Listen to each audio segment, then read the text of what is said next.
So I make it 6 o'clock, so I am going to make a start. A fire drill is not expected, so if the alarm sounds, please evacuate the building quickly and calmly. Please use the stairs, do not use the lift. Exit by the door which you enter the room by, or by the fire exit which are clearly indicated by the standard green fire exit signs. Once out of the building, please gather outside Lord's Bank on the opposite side of the road. If you need any assistance in evacuating the building, please make yourself known to a member of the staff.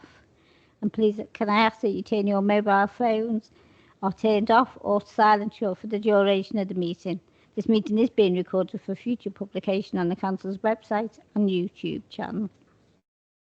Apologies. I have apologies from Councillor Collett, who's being substituted by Councillor Bird, Mr John Healy and Councillor Bimsaru, who's been substituted by Councillor Hancock. Thank you for the substitutes.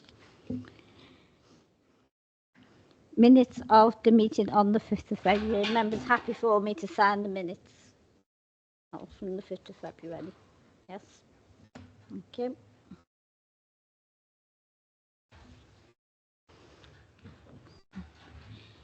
Members to declare any interest not included on the schedule available via web link included in the agenda, or a paper copy is in the attendance book for reference. Any other member got any declarations of interest I'm not aware of? Councillor Guthridge. Thank you, Chair. I think we've all had on the committee an email from Councillor Tim Jenkins about the item about the Sea Scouts, which I believe we can ask questions then, but just notifying that we've received an email. Thank you. Councillor Hancock. Chair, that may have only gone to members of this as a sub. I haven't seen that, I don't believe. Thank you. So item 5, public consultation. So public speakers will have 3 minutes to speak on the agenda items and will be asked to speak following the reports given. On to item 6, questions to Cabinet. Any member?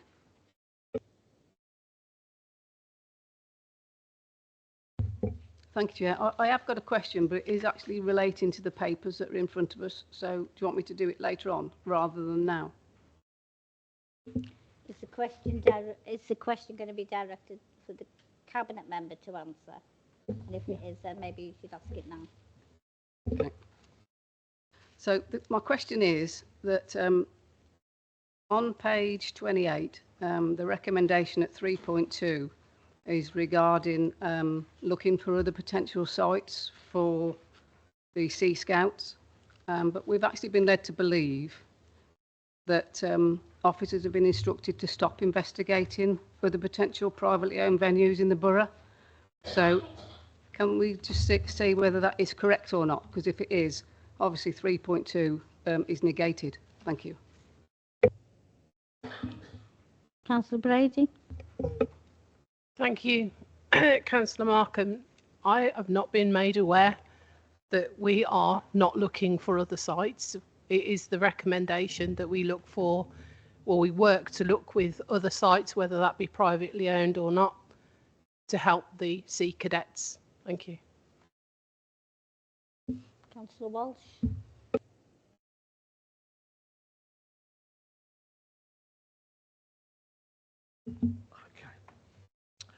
Yes, Councillor. Sorry, question for the portfolio holder for environment. Regards an issue that was raised to me by a resident with regards to the dumping of dog waste. I raised the issue with the environmental officer on the 2nd of March. I in turn met with the dog warden, or animal warden as now called, investigating the situation. Pictures were taken. We're talking large volumes of dog waste being dumped, not the odd bag as there is around. I met with the, animal warden. We took photographs, sent a report in, and I was informed then later on the 10th. I've been informed that on the 10th of March, I've been informed it had been cleared away. I revisited the site on the 11th. but it hasn't been. I then had an email back from the environmental officer, so I'd been passed to waste management, who said that it was unable to clear the area because of the overgrowth. I went there again today. It still hasn't been cleared. Now, I could do it myself with a pair of welly boots, coveralls, a mask and gloves. I want to know why it hasn't been cleared and why it's been pushed from pillar to post and not been resolved. This is nearly 4 weeks. Be 4 weeks come Monday. Now, it is diabolical that this level, I have photographs on my camera, on my phone to share, but obviously not this moment in time. It's diabolical this has not been cleared up. It's an environmental health issue. And I say we're not talking the odd plastic, we are talking in the open air. Been covered with cat litter to hopefully, presumably hide the smell. But we are talking great volumes. You could probably fill a full-size dustbin. So, question is, why hasn't this been dealt with and why has it been pushed from pillar to post? Thank you. Thank you. I can't comment why it hasn't been or why it seems to be pushed from pillar to post. I think, you know, as a dog owner and as a personal level, it's one of my bugbears, absolute bugbears, about people leaving dog waste that's not picked up, that's put in bags and hung off trees, which is absolutely disgusting. On my own residential area, we have a repeat offender that seems to allow their dog to foul on, or dogs to foul on the pavement, which I reported into the environmental department. I've noticed that some stickers have been put up, so it's sort of as a warning, but I will take it away because it is something that is a blight on the, and if I see it and I've got bags with me and gloves, then I will actually pick up myself and dispose because it's something that really is an annoyance. I'll take it away. Thank you.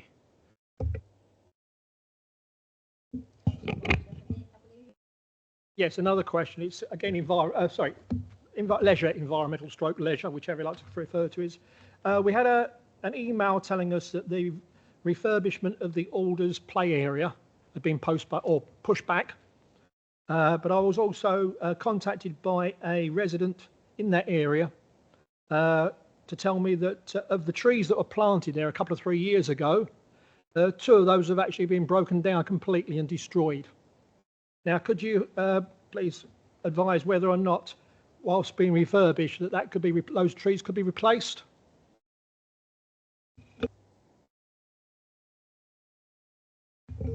Thank you. Can I check on the status of that, please? And I will come back to you on the intention of whether those trees will get replaced. I'm pretty sure they will be, but I'll just get that confirmation. Thank you. Councillor Guthridge. Thank you, Chair. My question is to Councillor Brady, who's the portfolio holder. Now that the Bedworth Physical Activity Hub is open, could you tell me, up to date, I think you'll have to go back and do some homework, how much have we spent on outside consultants to get this far with the Physical Activity Hub? And are we still planting the 144 trees that were promised in the plan, and we've not engineered those out of the plan in the park? Because I presume now we will start moving into the park in the spring to put the grass, the 3G pitch down, build the skate park. I'll say it again, build the skate park, and plant the grass seed and get that all up to scratch, ready for the spring. Thank you. Councillor Hughes. Thank you, Councillor Guthridge. Yes, I will go away and do my homework and I'll get the confirmation on the tree numbers. Thank you. No, I want to know how much up to date we have spent on outside consultants on the Physical Activity Hub. Thank you, Councillor Guthridge. I've noted the question. Councillor Rose. Thank you, Chair. It's regarding grounds maintenance contract, and I do appreciate that it may be covered under some context for the report. As in the last meeting, it was confirmed in integrated report is that the data provided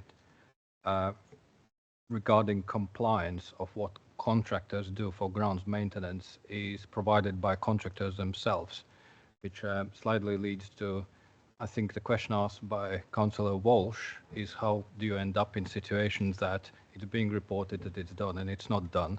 So reports which were presented to this panel last time, quite clearly the data about compliance was provided by contractors. So can I ask Cabinet Member, has a working group looked at what type of penalties or inspections there's going to be and improving this governance? Because I think it's wrong that the organisation who delivers does their own homework checking. Thank you.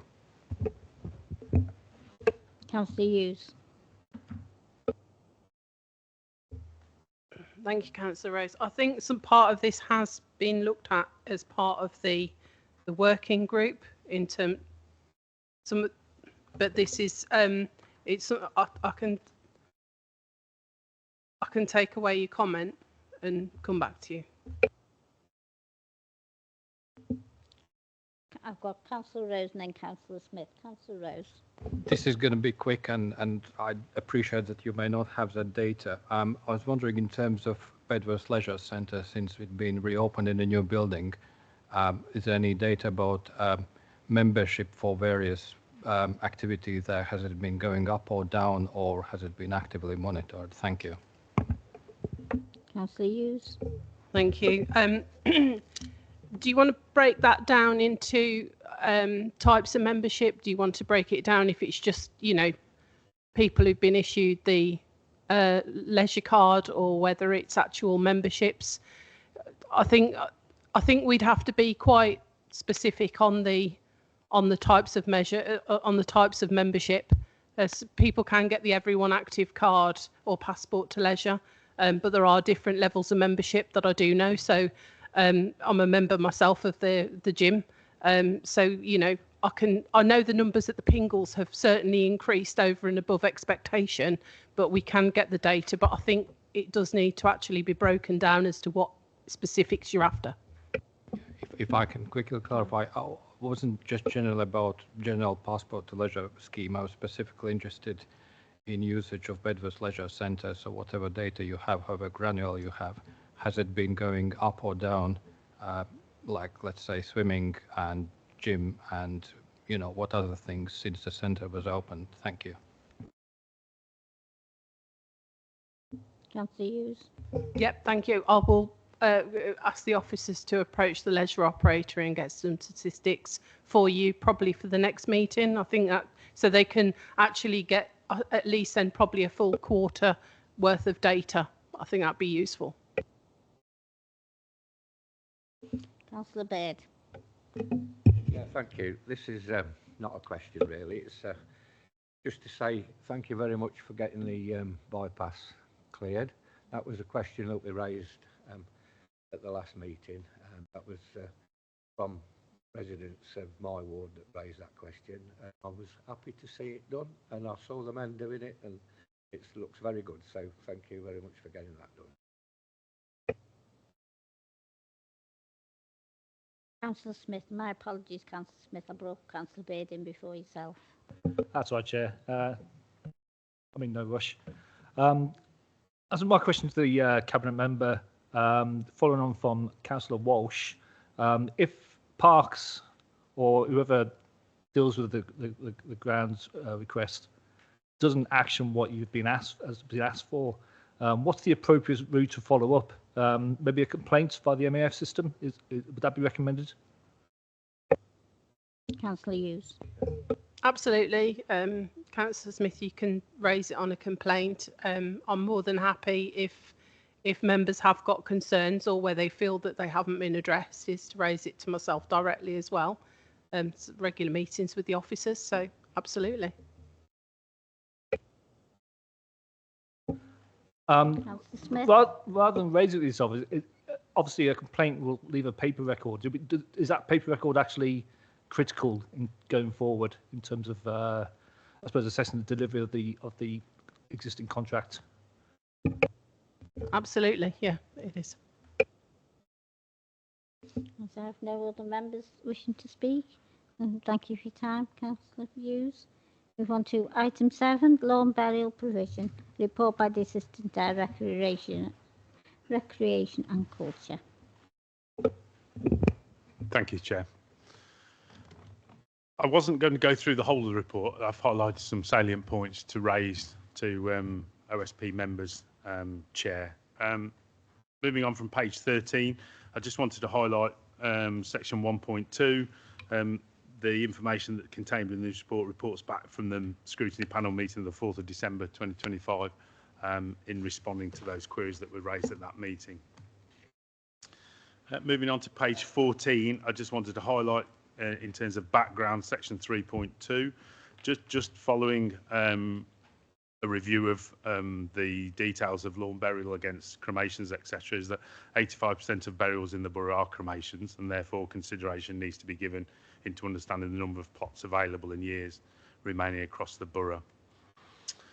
Item 3.3 below is a table that details the latest estimates as of the 28th of February 2026, using available spaces at that time. So that just provides a current understanding of what is available as of the 28th of February. I think we've already raised this previously, but 3.3.2, the Oaston Road Cemetery is full. There are 7 remaining plots, but they're being held in due for reserve burials or due to collapse elsewhere on the site. Item 3.4.3, just to re-emphasise that approximately using the data in the table in 3.3, we estimate that there is around 4 years left of lawn burial space in the borough. 3.5.4, following the review, following the overview and scrutiny report, feedback on the 4th of December and feedback from Cabinet, officers have revisited existing cemeteries to review all areas of land and to see if additional plots could be located. 3.6, Cabinet members and officers visited all the cemetery sites, excluding Marston Lane, in early March to review some of the opportunities which are detailed in this report. So just moving on to page 15 in terms of the further review of cemetery sites. So section 4 is around Bucks Hill. I just wanted to pick up section 4.1.2. Feedback from the Institute of SEMS and CREM Management, also wider research and feedback from other contacts within this field. The Garden of Remembrance could be used as potential lawn burial space, subject to site assessments and looking at that land, which we haven't done. But it is a suggestion that it wouldn't be one of the easiest to undertake, and it may be something that members may consider as a further phased option later on.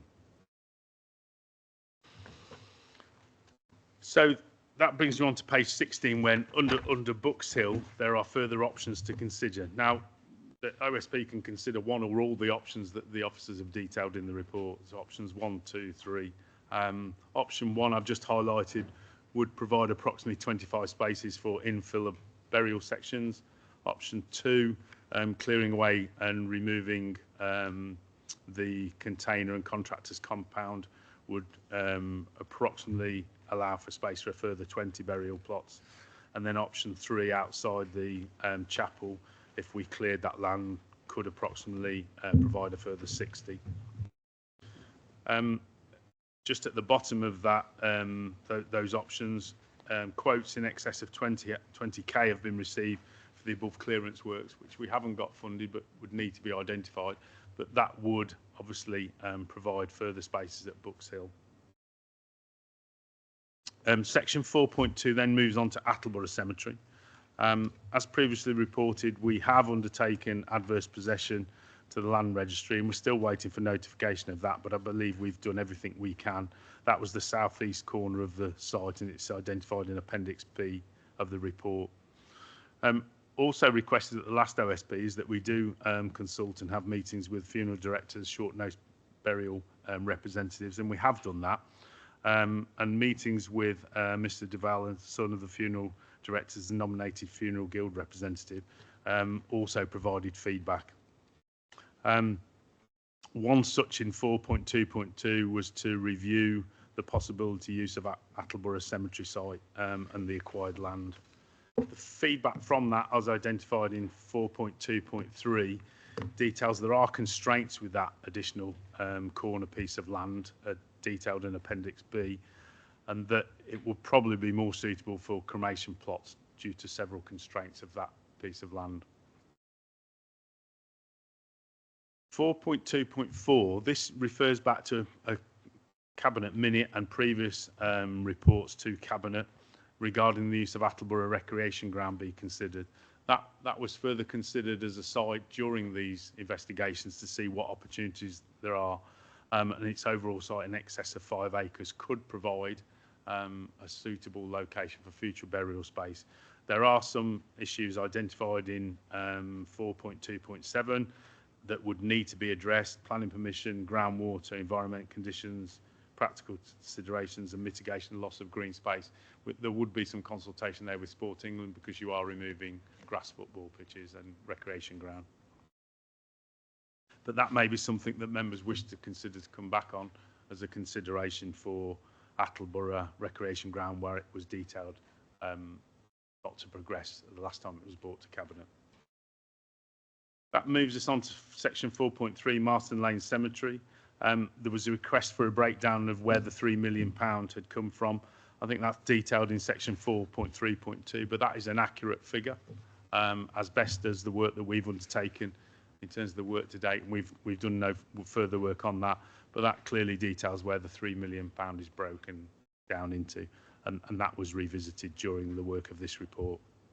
That site is also detailed within the adopted local plan at this current moment in time. Section 4.4 then takes us to Oaston Road Cemetery. Again, a couple of options there in terms of trying to find additional lawn burial space. The option 1 identifies approximately further 12 spaces, and option 2 a potential for circa 8 additional lawn spaces.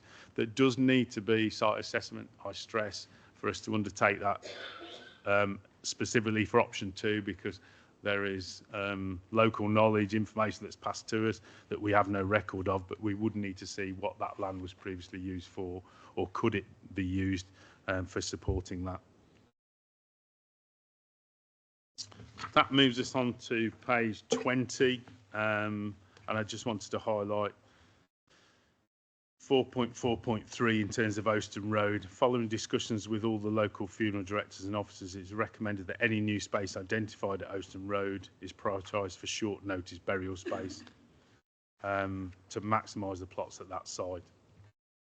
Section 5 then considers other options that were raised at OSP and Cabinet in terms of looking at other alternatives that officers have explored. So 5.2, conversations have been held with Warwickshire County Council in terms of land that their strategic assets team might have, but at this time no suitable cemetery space has been identified in Nuneaton. That work continues with Warwickshire County Council. 5.3, I've had conversations with senior officers at North Warwickshire Borough Council in terms of future land share for future cemetery space, and that has progressed that we would both look at that to see what options there are available that would meet both needs going forward. So that is an option. No land has been identified, but that is something that both local authorities would be keen to follow up. 5.5, I've actually had meetings with Arbury Estates and asked the question in terms of land that they might have available. It's detailed there in that section. There's nothing that they, at this moment in time, have offered, but it's something that they would consider and review as time moves forward. 5.5, we were asked to look at Nuneaton Recreation Ground, Bottrell Street, suitability for additional plots. The site of the former Abbey. It is anticipated that the ground may be unsuitable from what it's used before, but again, Land and Property will undertake a review just when capacity is available. They are currently working hard on other projects, but that might be an opportunity, but it might have some constraints and further site assessments. 5.6, officers identified Haunchwood Recreation Ground as another alternative site that could be looked at for future burial space. A site visit was held with Cabinet members. The site hasn't been used for a number of years because of ongoing issues at the site. If members recall, there used to be a pavilion that was on that site. There was a football and cricket ground, and it was used, but unfortunately the pavilion was set alight, and that was removed and flattened, and now it is just a recreation ground used for open space. But that does have some opportunities to use that site as a provision. There are some, later on in the report, you'll see in the summary section, which I won't go over because I've already covered, but there are some land issues we would have to deal with on that, working with legal and other partners.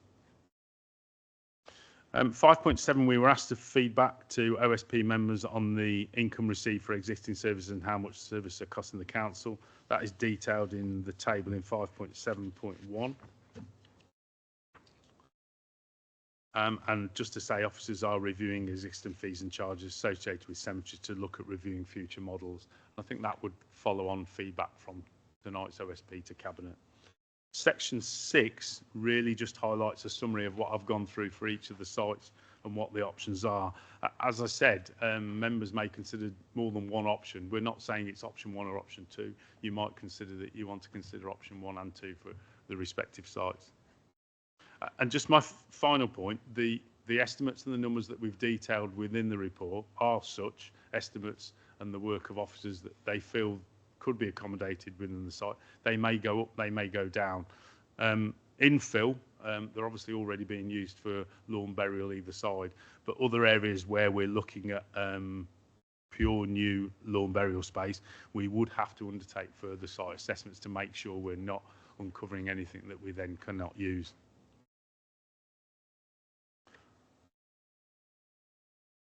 Chair, that's all I've got. Thank you very much. We move on to the public consultation. The first speaker is Julian Warner from the Heart of England Co-op. You have 3 minutes. Thank you. So thank you for that, investigating into the current burial facilities, cemeteries. I'd like to just highlight the concerns of the local funeral directors that the local community and the residents aren't aware of this up-and-coming problem that we have within the community. The realisation that North Warwickshire residents will not be able to make a choice to be laid to rest in a burial ground or a cemetery is not something that they think about until the time comes. And then when they're faced with that dilemma, that option is just looking further and further away for them.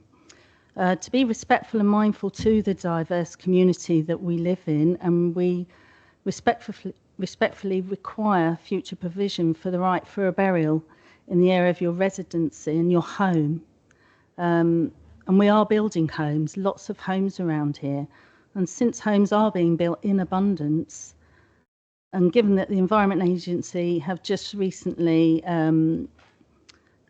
previously blocked potential burial site in Eastborough Way, although then we have a very large housing site right next to the cemetery, where to the crematorium, where a cemetery would have been far more appropriate to still carry out cremations within the community.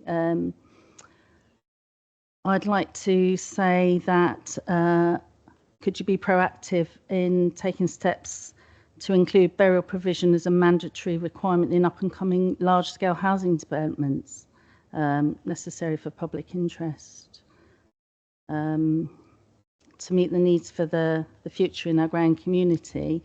I think the green shoots would be either the Attleborough recreation ground and also the possibility of Haunchwood recreation ground. Thank you. Move on to the next speaker. That is Daniel Duval. Good evening, everyone. Daniel Duval from Duval & Son Funeral Directors. I joined our family business 20 years ago in September, and I remember all those years ago attending meetings in this capacity with my dad to talk about the provisions of burial grounds that ultimately was diminishing. 20 years later, we're still here and we are still no further forward. At some point, common sense and moral sense must prevail, and we must stop treating this issue as if we can brush it under the carpet and leave it for another day. We are in a desperate place, and our local community deserves and needs burial provision to lay our loved ones to rest. There is no doubt that funerals and bereavements are not a hot topic. We know that. However, until you are going through a bereavement or you are in a position where you have lost a loved one and you are made to make a decision of where we lay our loved ones to rest, it's not first and foremost in your mind. I would strongly recommend, along with the other members of the Guild of Funeral Directors, the Coventry and District Funeral Directors, to strongly look at Attleborough Recreational Ground. This was a strong consideration back, I believe, 2014, along those lines. However, we did not depict to the local community the desperate nature that we are in. I believe that this is our strongest and most viable solution to providing burial space in the Nuneaton district, and for us to strongly recommend putting the wheels in motion of what is necessary to bring this to Cabinet and bring it to the table once again. Thank you very much. Thank you. Moving on to my next speaker. Yeah. Councillor Phillips. Sorry to interrupt, but these are making funny noises. I'm just a bit concerned about potential for an electrical fire. These two boxes. Well, I think it's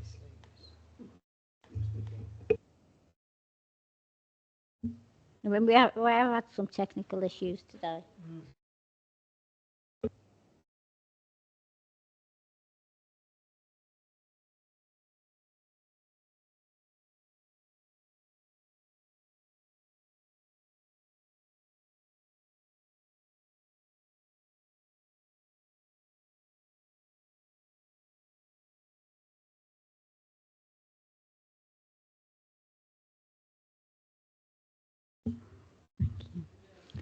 That's that. I don't really want to move down onto the seats in front of you.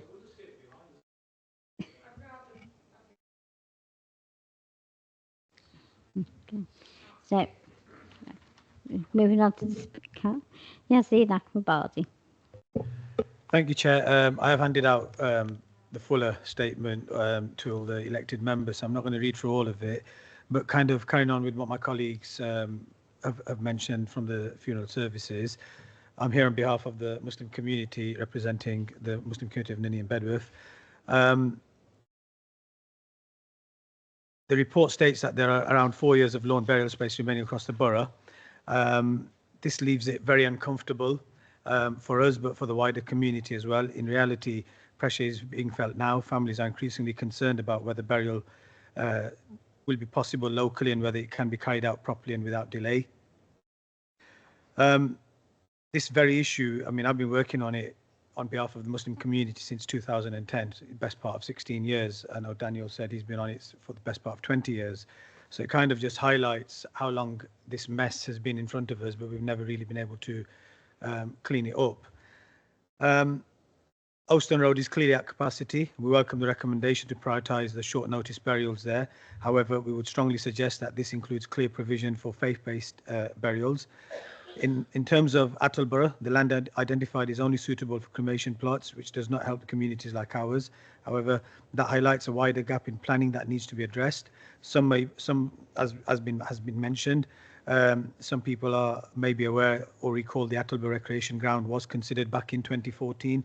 I have to highlight, and from the discussions we had in the last OSP, it was due to political pressures. We were there at the meeting. We witnessed what was said at the time in terms of the political pressures and the public opinion at the time. elected members made a decision, and I think 12 years later we need to go back and change that decision and engage with the communities around Attleborough as well and highlight to them. And I think you'll find that the public opinion changes in support of using the Attleborough recreation ground. It does give us a more longer term option. In addition to the Attleborough recreation ground, the other option being Hornswood recreation ground, that also stands out as a very viable option for us. From our perspective, there are a few gaps that need to be addressed. There is no clear emergency plan if capacity runs out sooner than expected. All it takes is another pandemic or epidemic or something, and you know, we're very short of space as it is. There is no defined strategy for faith-based burial provision, and there is limited structured engagement with communities who are directly affected by these decisions. That said, we commend the pre-OSP consultation the council cemetery team held with the funeral directors. In terms of some recommendations to the panel, we would suggest the following key priorities: immediate action to protect and expand short notice burial capacity, including designated areas for the Muslim community in Nuneaton. Most of the Muslim community across Nuneaton Bedworth reside in Nuneaton. We only had access to one cemetery since the community has been here since the 1950s. It doesn't make sense for us to be allocated elsewhere. A clear commitment to developing sustainable burial space within Nuneaton and a firm commitment to identifying a new long-term burial site within Nuneaton. And yeah, thank you very much for your time and consideration. Thank you. So it's now open to members. Any member? Councillor Smith. I can't remember offhand whether this came up at the last time we talked about it, but I noticed there's been some movement recently on the reuse of burials. I think the Law Commissioner are putting together a plan to change how burial reuse is done, changing the timelines and reopening old cemeteries. So I'm wondering if that has been considered or could be considered as a possible solution going forward.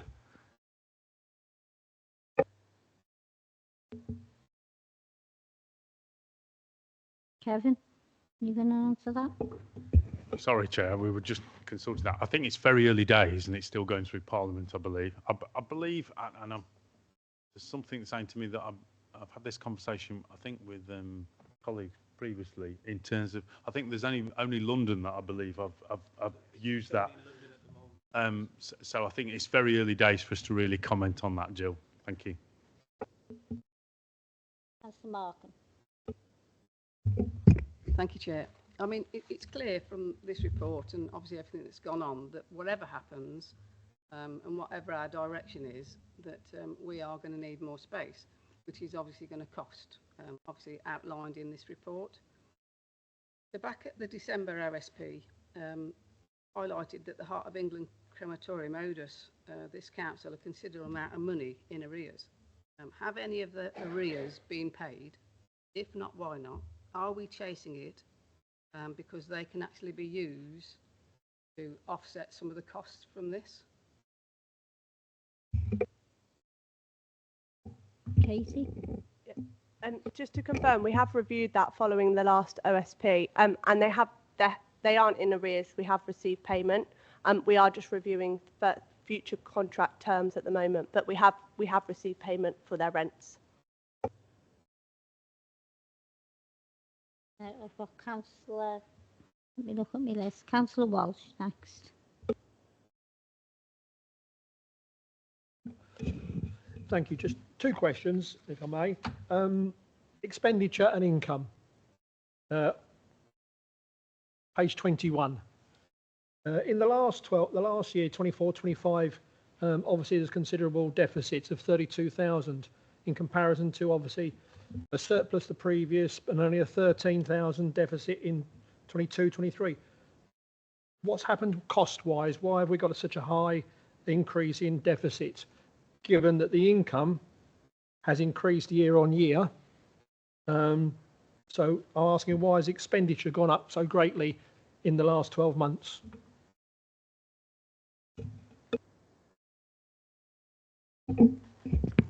David? Thank you. The variations in the costs relate to contractual costs and the numbers of repairs that we've recently been undertaking within the cemeteries themselves.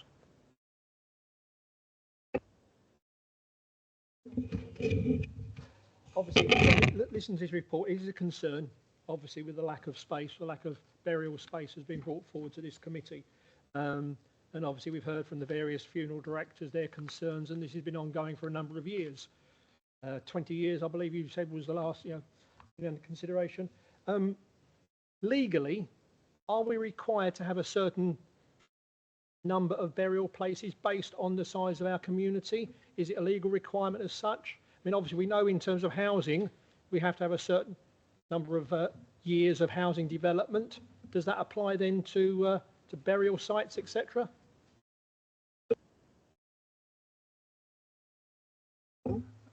Chair, this was checked out with our legal colleagues, and it's not a statutory duty for the local authority to perform. Thank you. Councillor Baird? Thank you, Chair. I'd like to say, looking at this report, you make suggestions about finding limited spaces in Hill and other cemeteries which don't really amount to many. I think that probably the best suggestion is 4.2.4, and that's the Attleborough Recreation Ground. I think if this was adopted and all the expenditures that's suggested for these other little pockets was centred on that, that would create, I mean, it says 5 acres, that's quite a site that could be developed from scratch. You could build in new rules for headstones and stuff to save all this expenditure that you're currently having to safeguard old headstones and stuff like that. And it would give various plots to suit all the requirements from both the Muslim community, the Christian community, and whatever. And I think that would be the wise way forward, plus the fact it's adjacent to a current burial ground. It's in immediate location to cremation, to the crematorium rather, and to a lot of the undertakers, particularly, you know, like I know Smiths and DeVals are fairly local, and likewise from Bedworth. I think that would be the best accessible site that could be developed. Plus the fact 5 acres would probably give us quite a long number of years, to address, because it is becoming serious. And as the town's increasing, more and more people are coming in to live here. There's a lot of elderly people, including myself, but you know, we are conscious of this fact that we've lived in the town all our lives, and we do want to be laid to rest here, and we don't want to be stuffed into a pocket up the corner of by some railway track or something like that we've had to, you know, got a great expense to obtain, and that's what I would suggest, is that we go with 4.2.4, and I think that's a sound recommendation. Councillor Phillips. I couldn't disagree more. I absolutely oppose the loss of recreation grounds, especially in an area where there's a lot of terraced housing and a lot of flats. I think that's just should be ruled out as an option completely. 5.6 would be my preference. That's the Hornchwood. It was a recreational ground. It's not anymore, as Kevin has stated. Somebody set the pavilion on fire and what have you. And so it's not currently used as a recreation ground. It's not used as anything. We did put a car park there for the when it was used as a regularly by cricket people, but they've obviously gone. So it's not being used for anything at the moment. It's a very large piece of land, very flat, obviously, because it was for cricket and sport. And I just think that would be the perfect place, really. And there is room, as the report says, for hundreds of graves there. So that would be my preference. Thank you, Chair. Councillor Rose? Yeah, thank you. I mean, it is quite a difficult situation because obviously that space, I would say, is even more for those who remain, for families, and that's how I see that. I was just thought to check with an officers, and perhaps it's just my very simplistic understanding of this, but does this report says, number one, we don't have any strategy, number two, we don't have any budget attached for that, and number three, we don't have any space. So what are those options? What can we actually do? I'm not certain about that.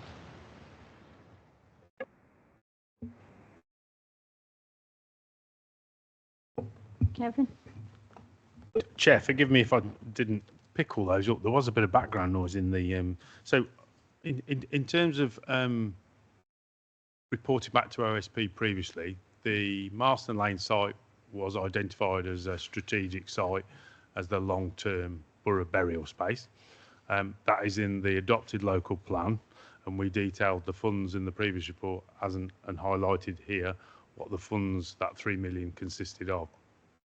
Since then, obviously, we've looked at other sites because it was detailed at last OSP to look at applicable sites in Nuneaton. So there was a strategy. The funds were being requested. That's what needed to be put forward for capital investment. And that could be a phased approach, but those funds needed to be identified, and that was something to bring back to OSP. The third one, sorry, Councillor Rose, is in terms of number of spaces we've got left. What's that? Yeah, sorry, if I can clarify. Will you use the next microphone? Is it?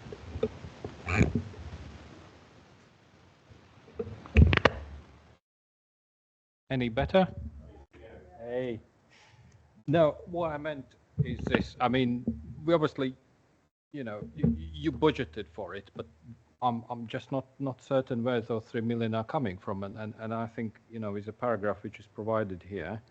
It doesn't even say here, this doesn't account for the purchasing of the land of diocese. So we are talking about extensive amount of money. And that's what I'm saying, in terms of the big burial strategy, working with the community, etc. Not talking about single site, we are running out of space. We don't have any money attached to that. Is that correct assessment of what's happening here? Or is that 3 million budgeted somewhere?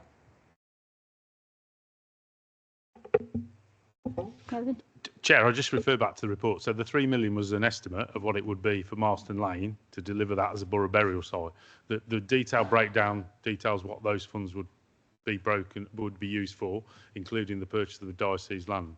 That previously was what the strategy that officers had brought to OSP. So that was the site, and I emphasise borough burial space. That was what the 2014 minute referred officers to when the Attleborough Recreation Ground was rejected. That's the minute that we were asked to look at borough burial space following that 2014 minute. So the 3 million is a capital investment that would be needed as a capital project, like anything else that we would deliver for the authority. That would need to be considered in budget setting and where those funds would come from, whether that's through borrowing, capital investment, etc. Thank you, Chair. Councillor Guthridge. Very quickly, I think there were some good comments made about housing, and I do wonder if there has been ever consideration being given for Section 106 contributions for this, because it's absolutely it's absolutely right. You know, we are building houses, and this is directly relevant and directly necessary. So yeah, thanks. So that is being followed up, Chair, as to what opportunities there are for Section 106, along with other areas that the local authority, to see what those contributions could be from housing developments. Thank you, Chair. Councillor Guthridge. Thank you, Chair. Thank you for the funeral directors for very excellent speeches and reports. I'd like to now move on to basically Marston Lane. Kevin, in your report, you said that the Cabinet and the leader went all around the sites except Marston Lane.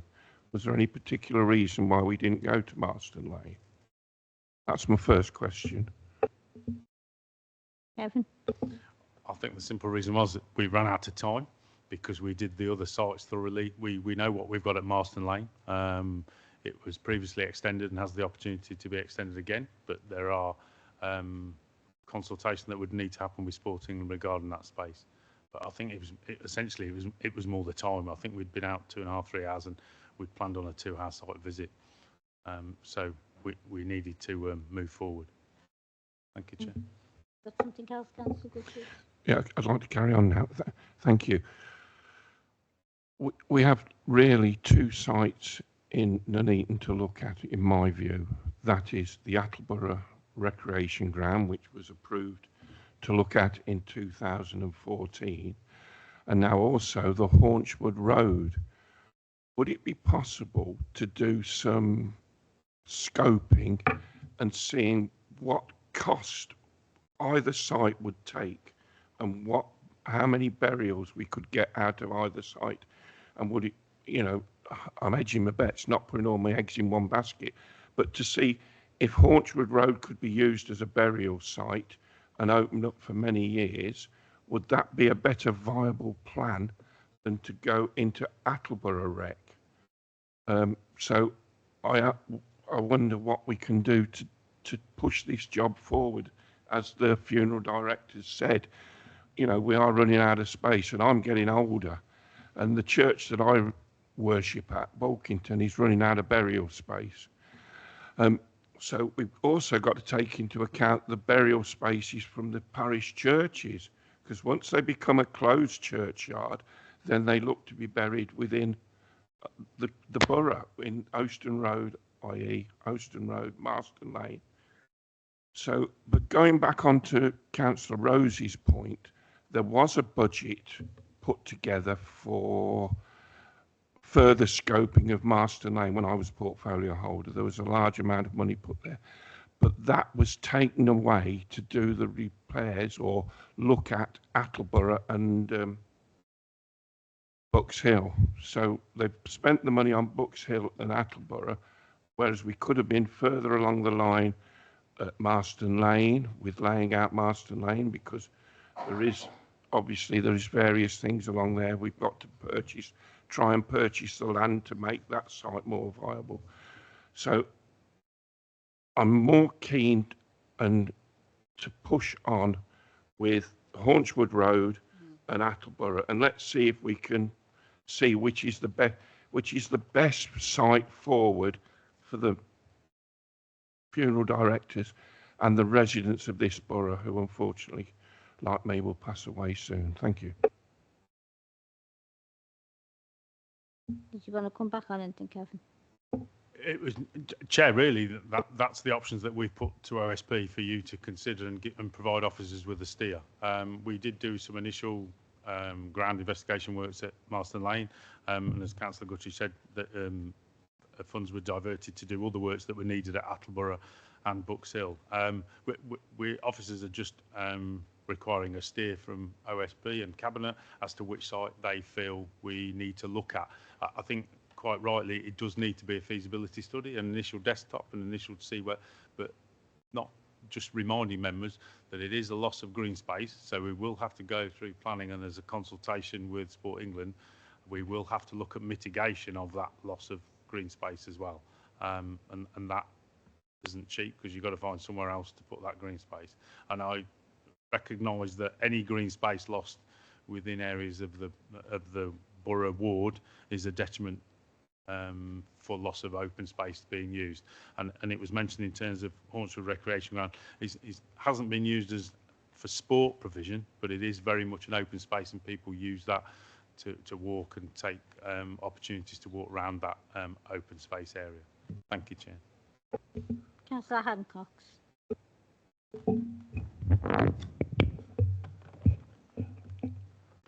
Thank you, Chair. I'm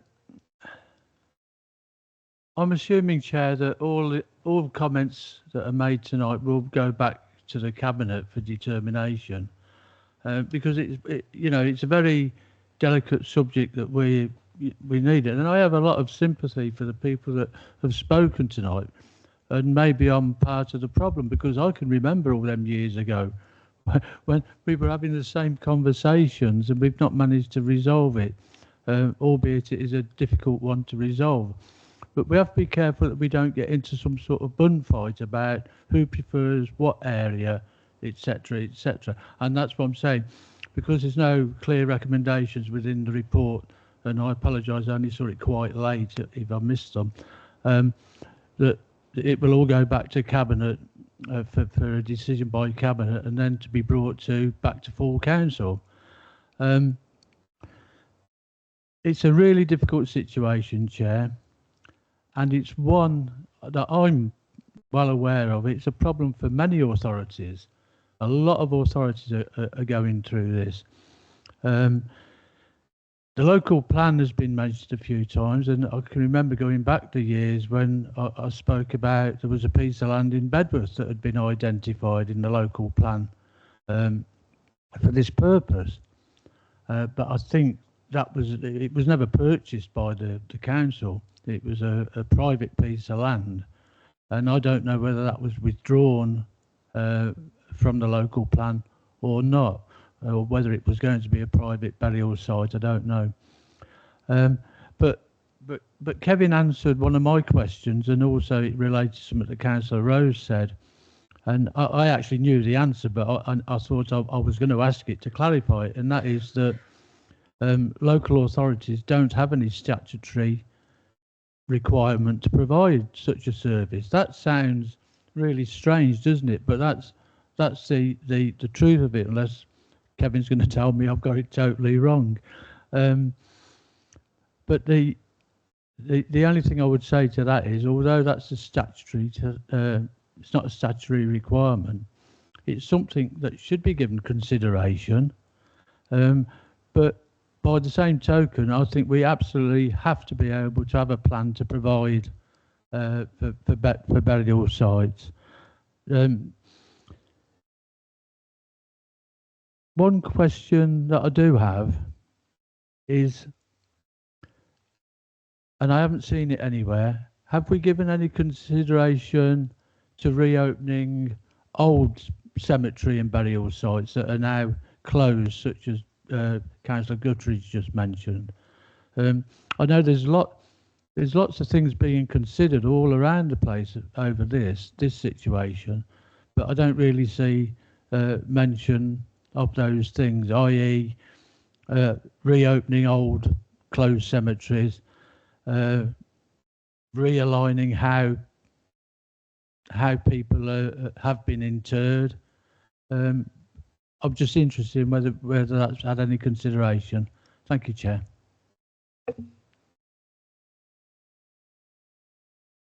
Kevin? Sorry, Chair, just to, I think I've got a response to that. In terms of burial churchyards that are closed, probably they've been closed because they're full and there's no burial space. So there might be some minimum infill space in those sites, but we haven't looked at those.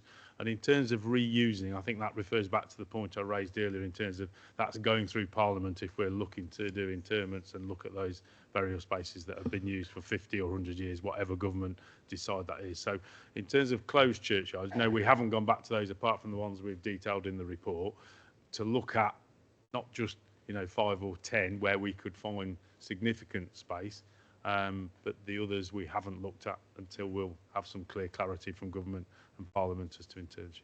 Thank you. Not aware of any other speakers. Me, I've had quite a long time on this, so I'm going to move forward on it. We've got a summary at 6.1 in terms of the various options. Are we happy to send those recommendations and the summary to Cabinet as a way forward?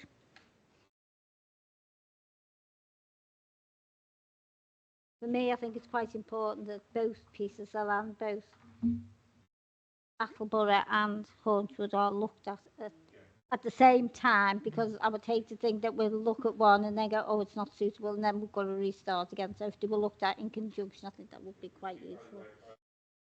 Yes. So are members happy for them recommendation to go forward? Yes. Are you happy? Yeah, wonderful. Can I propose an amendment to the recommendations? You can. I mean, obviously, Lives for the Living. We've got London local government reorganisation coming up.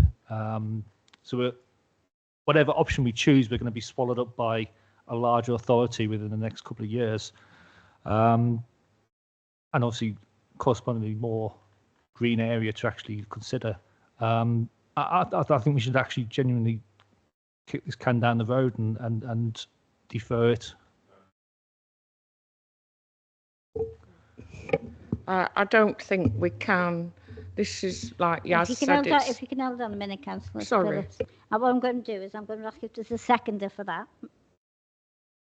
No, there isn't. So before that was for Councillor Smith, not Sophie speaking, Councillor Phillips. So are we happy to move the summary at 6.1 and send that to Cabinet with the comments that we've made at this meeting? Yep.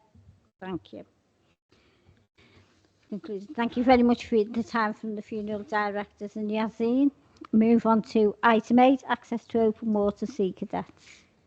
And that's yourself, Katie, I believe. Yeah. Thank you, Chair. So this report follows the previous OSP back in October. We were asked to go away and do some further investigation in relation to Bermuda Balancing Lake and also some of the wider discussions with the sea cadets. So I won't go in kind of too much detail in relation to the report, and we have also an appendix there which details the report that was sourced from the Royal Life Saving Society, which goes into quite a bit of detail in relation to Bermuda Lake. But fundamentally, from that further work that was done, the report that came back concluded that the council are taking responsible steps to manage risks associated with water based on the water quality at that site and some concerns with pollution incidents. It was advised that it was not suitable to consider activities at that site, especially activities conducted by children. So we've attached that report there. So you've got the full report, which hopefully you've reviewed that, or if you've got any questions. We are awaiting a further report back from ROSPA, the Royal Society for the Prevention of Accidents. That's not covering exactly the same as what we asked the Royal Life Saving Society to do. It's a bit further detailed around our water safety policy, etc. Unfortunately, due to some issues internally, they've not been able to provide that in time for this evening. We have already still instructed that to take place, but obviously it hasn't come in time for tonight. However, I think that will just kind of back up some of the further review and investigation in relation to water safety across the council. And then just following on from that, we re-engaged with the Warwickshire Wildlife Trust. Obviously, we mentioned at the previous OSP that the site is a site of specific interest in relation to species, and it still stands. The existing report, albeit the last one undertaken in 2002, the comments and feedback from the Warwickshire Wildlife Trust was that that does still stand, and the next site is not scheduled to be surveyed in 2027, which is when their cycles take place. We've engaged, again, one of the requests from the previous OSP, we've engaged with other local authorities in the local area just to understand any agreements they've got with sea cadets specifically, but also in relation to the use of water bodies. Unfortunately, we couldn't find any that have direct links with the sea cadets or utilising water bodies. And they also talked us through some of the water bodies that are used by individuals or not, but a lot of them, they don't have agreements or anything in place in relation to organised use of balancing lakes particularly, which is what we're talking about here with Bermuda Lake. We have had some conversations with the Marine Society and the Sea Cadets following the last OSP, just to go through some of their risk assessments, procedures, etc. And just in relation to an overview of the council's position and some of these reports that we've had back. So following that, obviously the position from the report here is that there aren't any suitable water bodies that are owned by the council that we feel could be used by the Sea Cadets. Unfortunately, our other water bodies are also balancing lakes or do pose other risks. So the advice is that we don't have anything suitable from a council perspective, but it's advised whether, and it's on the recommendations around potentially continue to work with the Sea Cadets or advise the Sea Cadets to continue to explore private facilities across the borough. One of the other considerations that we put forward was potentially looking at a small communities fund that might be an opportunity. It would have to be applied for through the communities team that might provide some financial support to encourage participation from within the borough to utilise the water body that's not within the local area. So that was another recommendation that was put forward. But unfortunately, despite kind of those further reviews, we haven't been able to identify a physical water body, but also following the reports we've received back, it just supports the position in relation to Bermuda specifically. And Alistair was involved, so I don't know if Alistair, you want to add anything further? No. You don't wish to add anything, Alistair? No, happy. Councillor Smith.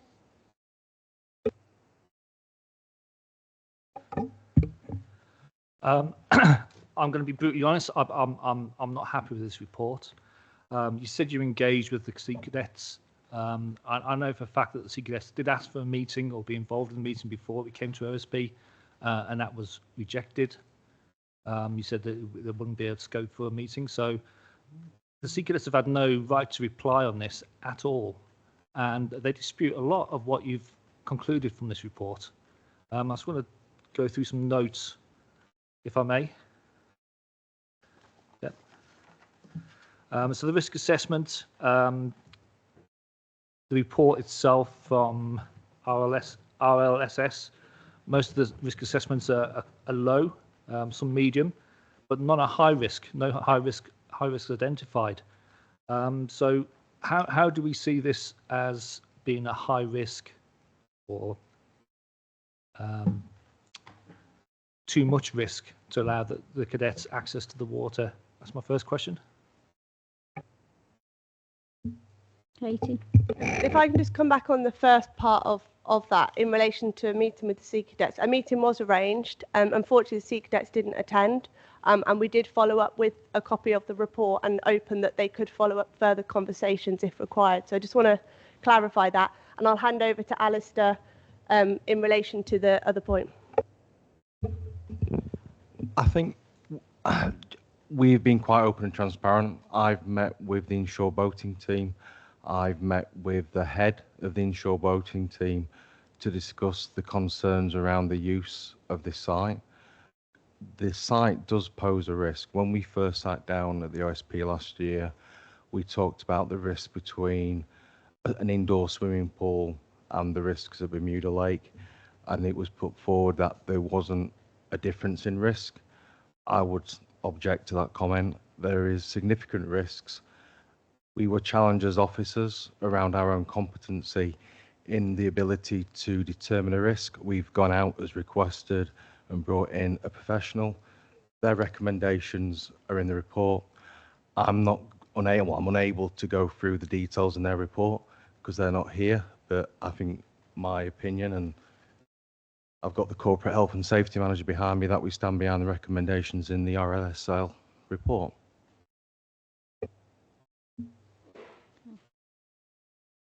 You wanted to add something else, Councillor Smith? Yeah, I mean, so which specific risk are you putting out as something that would prevent you from the cadets from actually being on the water? I mean, I can see one.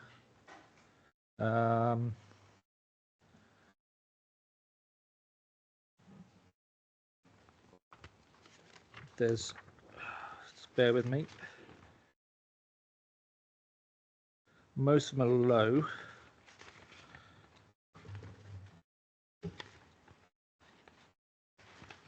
I mean, the highest risk one is actually the risk of drowning. So the sea cadets are, they have a lot of training. They have their own risk assessments. They have their own mitigations in place, buoyancy aids, trained professionals on site. I don't get this risk averseness. The risk surely is with the sea cadets and being mitigated by them. Alistair? The risk assessments that were provided by the sea cadets in terms of managing water quality.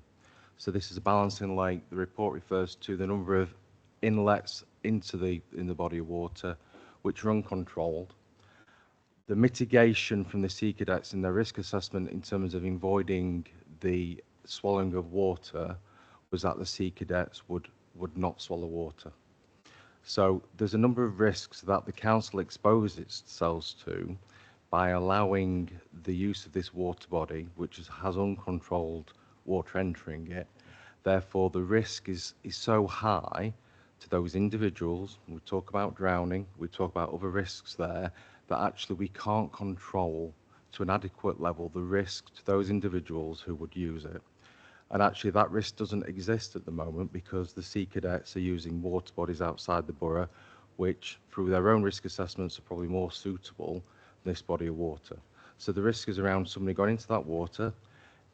There's paddle boarding, there's other activities taking place where it is inevitable, can't say the word, that they would enter the water and involuntarily swallow water. We can't control the quality of that water. We don't know what's in the water. We can't guarantee that it's safe. And at the moment, that risk doesn't exist. We are creating a risk that doesn't currently exist in the Bermuda Lake. Okay. So can I follow up? So presumably, if there is risk there, where does the liability fall? I suppose is a follow-up question. If the sea cadets themselves have their own insurance, their own mitigations, their own trained personnel, and their own liabilities, then where does the council's liability result? Thank you, Chair. I think just to clarify that depending on the water body, we would be allowing them against the advice from RLS to say that site's not safe. We discussed in terms of the last OSP regarding a licence and a lease. And we suggested if there was going to be a water body provided, then it would need to be a lease agreement because that would prevent access from any other users of the site. And as it details in section 5.2, it's also managing that risk of other users that will see people in a water body and think that's safe to go in and access. And as Alistair's mentioned, in terms of the water quality and pollution, that's nothing that's out of our control that we can manage. That was the one of the points that we raised. If it was a lease, that was fenced off. It was just used by the sea cadets. The mitigation of that risk in terms of the water use and drowning is reduced, still there, but it also prevents public accessing. In terms of the controlling the pollution in terms of the water, that would be something that would have to be managed daily prior to any usage. And that would be something that would have to be the sea cadets if the authority decided that was the steer with a lease. If it's a licence, it's open access for everybody to use that water. And what officers have detailed is we cannot manage that site outside of just the sea cadets usage.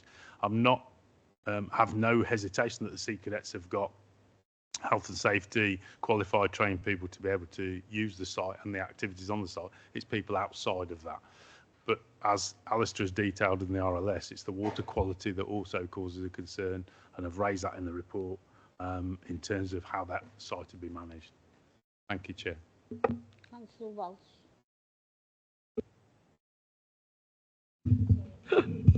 Thank you, Chair. Yeah, I mean, I've obviously, from my aspect, and wearing a different hat, as you probably know before, as the in terms of being a trustee for the Nuneaton Scouts. Again, we utilise water where possible. We have our own risk assessment. We have our own authorised, qualified instructors. And again, like Councillor Smith has said, you know, the liability lies with the groups that use it, because they've got the appropriate insurance, etc., and obviously training. But on the other hand, I can see where the council is coming from. Don't get me wrong, with consideration with the water quality. But the water quality, wherever you use, is always is not perfect. There is no perfect water area where anybody could use. And if it's controlled via organisations such as the Sea Cadets, etc., then you know the risk factor is minimal. I accept what you're saying. You can't stop someone swallowing the water once they get in it, but it's something that we always tell the scout side of the scout side. You know, if you swallow the water, make sure you know if there's any issues with it, seek medical advice, etc., etc. We always follow that. And one of the things I mentioned here is Will's disease, which is something we always speak about whenever young people or adults enter any form of water. You know, if you swallow it, by whatever reason, you know, if necessary, seek medical advice, because there is a risk factor. So it's a bit concerning from my point of view, and it's a bit difficult wearing a councillor's hat and obviously wearing a scouter's hat, and obviously supporting Sea Cadets, etc., the use of. Can I just ask one question? Why specifically are the Sea Cadets looking to use Bermuda Lake? Is there a particular reason why that stretch of water?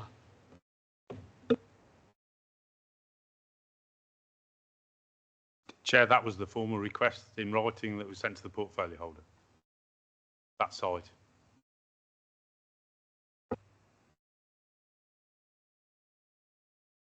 Councillor Guthridge.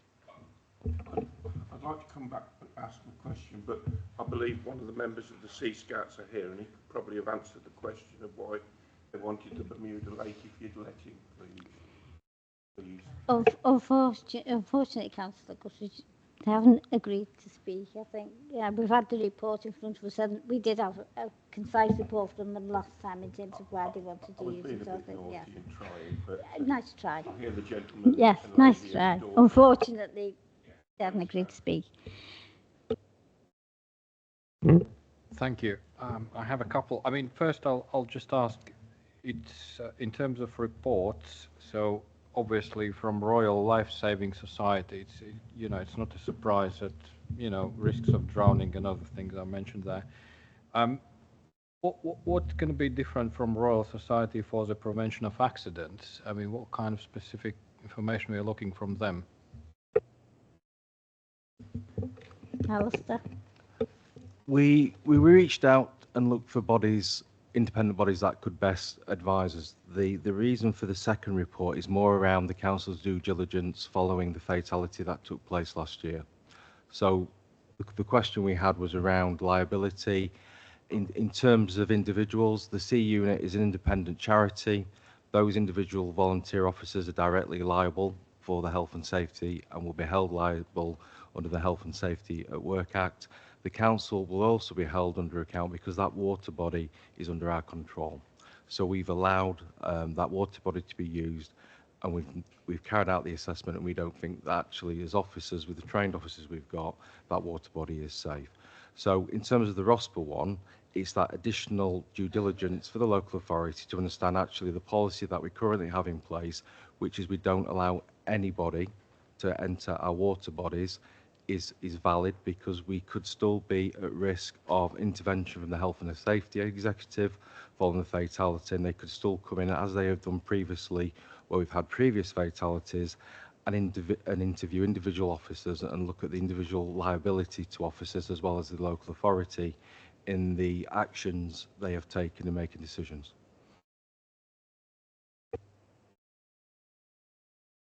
You want to come back, Councillor Rose? Yeah, just kind of slightly different angle, and I'm just trying to understand, because I feel I'm at a disadvantage. I didn't know about the background of having some conversations or meetings or whatnot.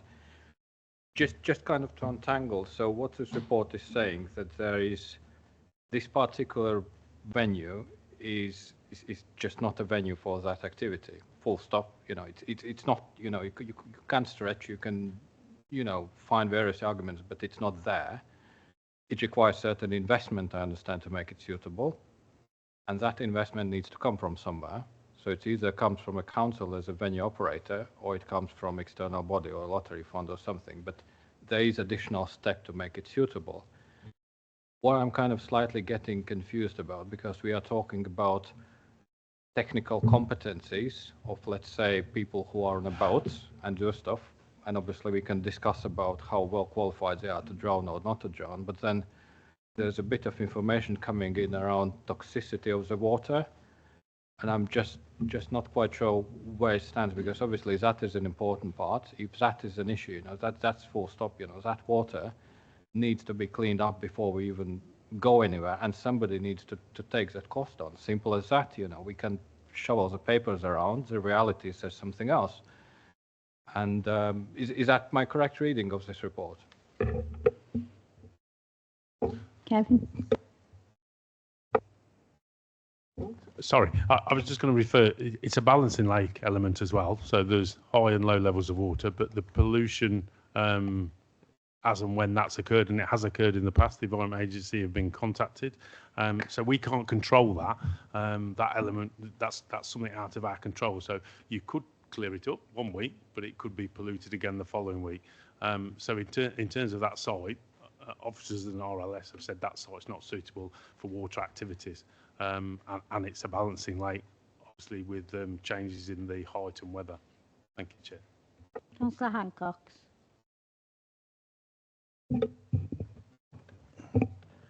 Thank you, Chair. And I say this in a friendly way, is I'm a bit concerned how we've got into a debate without anything being moved. The normal protocol is for something to be moved and seconded so that debate can take place.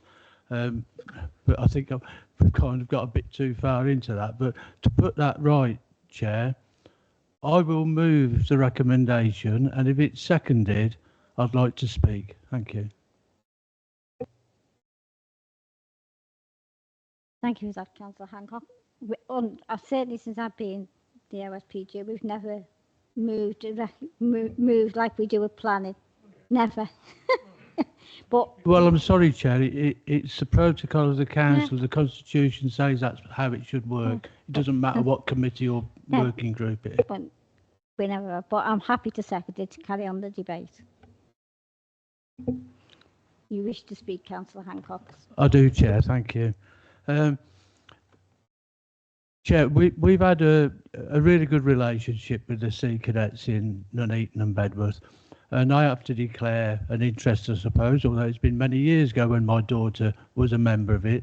So I'm well aware of all the great stuff that they do. The problem they've got is because we're such an urban area is exactly this for the open space. And, they have to travel, or at times I know they've been on the canal. And so it's a really difficult one.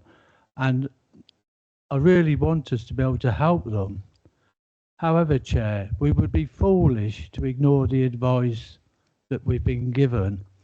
That there's lots of external advice as well as internal advice been there. So it's a difficult one, Chair. But as I say, I've moved the recommendations. I'll be voting in favour of them. Thank you. I'm happy to second those recommendations. I have Councillor Phillips and Councillor Guthridge to speak, and then I am going to move to the vote. So, Councillor Phillips. Thank you, Chair. I am in favour of recommending this to Cabinet. Just a comment really on pollution. In 5.5, the Warwickshire Wildlife Trust have confirmed that the site, that this is a site of importance for nature conservation. The main attributes of the site are its diversity, ecological position and community value. The site has a total of 152 species. The balancing lake also contains some species that are rare in Warwickshire, such as watercress and branch burr reed. So for me, this is a statement rather than a question. For me, that says you wouldn't, if it was so badly polluted, the Wildlife Trust wouldn't have said that. That's the point I want to make. The other thing is that we're not talking about a water park,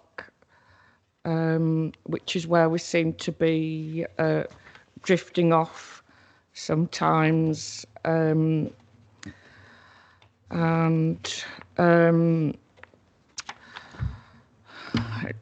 just going to be completely honest. My feelings are that the officers predetermined that they couldn't use the site. I'm sorry if this is controversial, and have put a report together to make sure that we can't recommend the site.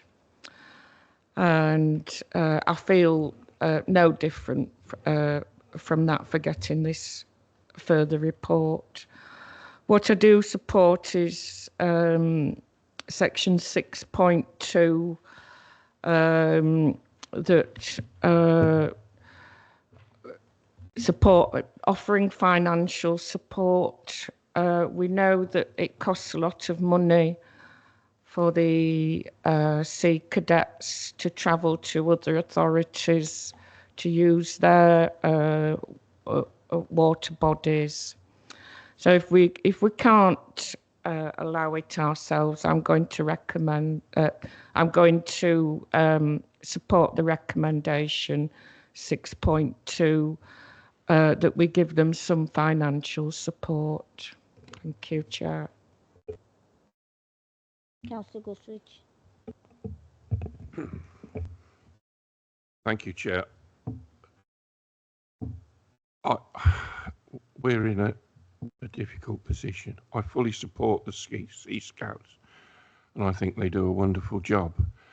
But when you look at the reports, and I've read the reports quite a few times, I've looked at our water safety policy, and one of the first questions I asked myself after I'd read the report the first time is, would I allow my children or grandchildren into that water?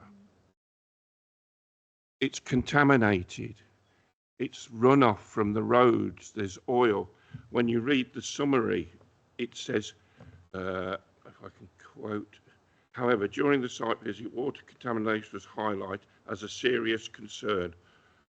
So, and it also says that they don't think that we ought to allow them to go into the water. I mean, I've had instances where people have got Wells disease and they've ended up in hospital, intensive care on drips. I don't want any children to do that. I mean, I've also looked across on the internet at various other Sea Scouts groups, even to look to see what vehicles or boats, canoes, kayaks, and they all tip over and they'll swallow the water.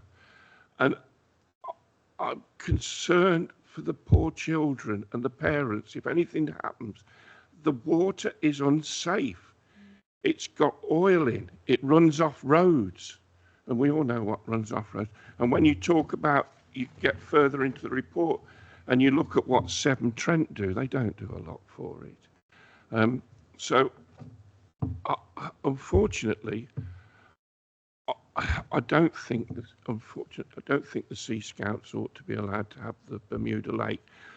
But I've looked across and locally, and there is open water swimming just outside where I live at Burton Hastings, whether they could go and have a chat with them and see if they could go into Burton Hastings. But it's, you know, I'm trying. It's, if you find it funny, I'm trying to support you, you know. So I don't think it ought to be allowed. Thank you. Councillor Smith, I did say I was going to move to the vote after Councillor Guthridge speaks. So is there anything you need to? I think I need to put the side of the Sea Cadets to the committee. I have actually moved to say I was going, so it's new stuff. So I'm sorry now. Well, we've been silenced by the officers. I mean, I want to correct the officers. Councillor Smith, I have, when we met last time, we had 2 hours or more with the Sea Cadets giving their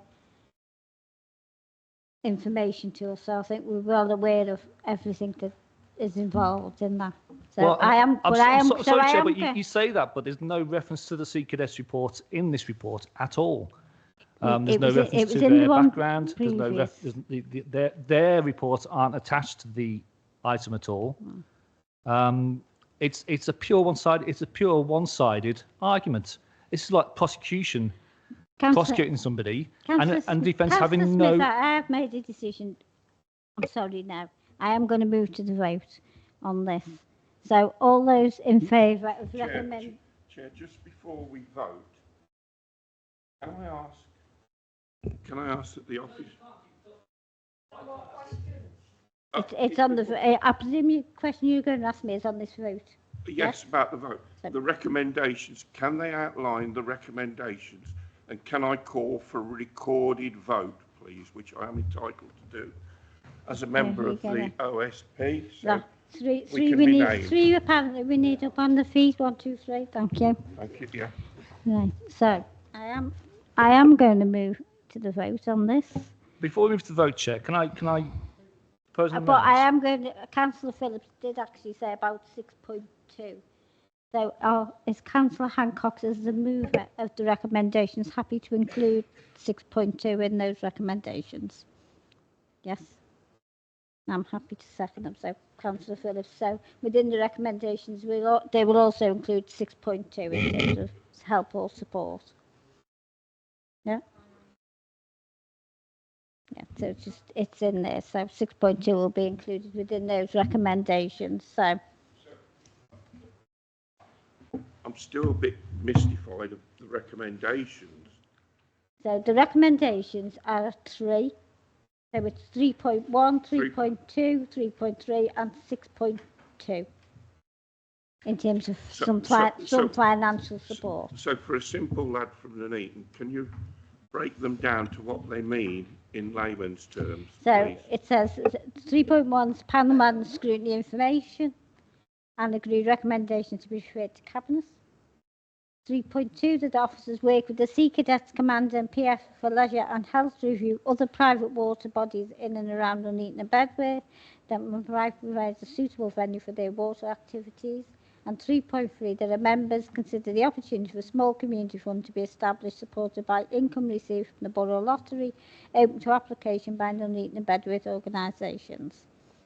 So basically, the key aim is to provide youth advocacy with the use of open water as a key function, with criteria to be developed by the communities team in line with the existing funding programme. And 6.2 is on page 31. Councillor Rose, is this on the voting? Because that's where I'm moving to. I'm not having any other conversations. Very, very quick question. Why is a body of report refers to lease and there's nothing about the lease in their recommendation? In terms of those recommendations, it says about we're agreeing the recommendations and referring them to what Cabinet choose to do with those recommendations is up to them. But the recommendations are going forward from this committee that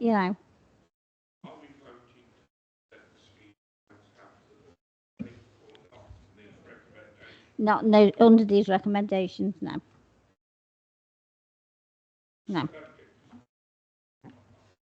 We're asking that the officers work with the Sea Cadets to see if they can find any other private water bodies in and around Nuneaton and Bedworth, as the Bermuda Balancing Lake is not suitable for purpose. Okay? Everybody happy? Yes. That's at 6.2. That's gone in. Can I make an amendment to the recommendations? Can I just take Councillor Hancock's, as he had indicated just before you spoke? So Councillor Hancock's. in terms of the voting. Mine was a point of clarification about Yes, the Chair. amendment about 6.2. Yes. I actually thought that 3.3 on the recommendations was taking that on board. Okay. That's why I kind of nodded but didn't say anything. But can I go through you, Chair, clarify whether the suggestion in 6.2 is already covered by the recommendation 3.3, in which case it's not an amendment. So in terms of and it is my reading of it, I'm happy to be corrected. On 6.2, it says about them on 3.3. It says about them putting into for this community funding. At 6.2, it says about at 3.3. And at 6.2 it says the availability of indicates where council provide financial support. This takes the form of small community grants for capital works or equipment. So if members think 3.3 covers it, I'm happy to leave it just as 3 recommendations. What are you advising me you'd like to do? I mean, we're sending it to cabinet, and they're sat there. They know that we want to give them some support. I think 6.2 is just a little bit broader and covers a little bit more. That was me concerned to add it in to make it just a little bit more. Yeah. Okay. So as in. I'm not agreeing to that. You'd have to take a vote on an amendment, and that is not an amendment. Okay. As this mover, does Mona accept it? So are we happy to just move the 3 recommendations, 3.1, 3.2, 3.3 then? Yep. Can I propose an amendment to recommendation 3.2? I propose to amend 3.2 to include that the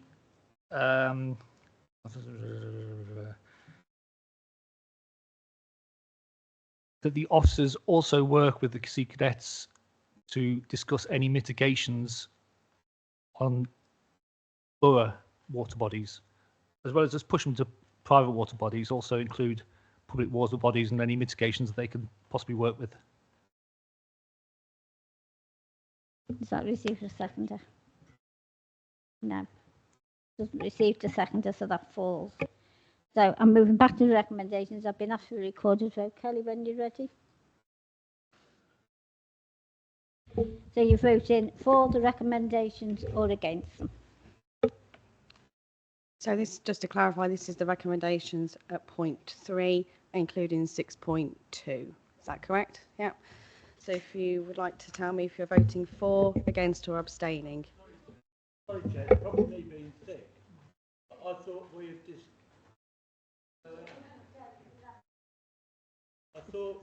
Right. I thought we had decided that 6.2 wasn't part of it.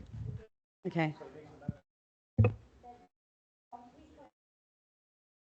Are we voting on the, well, what I moved, the recommendations as printed, if that helps. So just the recommendations at point 3 then. Okay. So, Councillor Shepherd.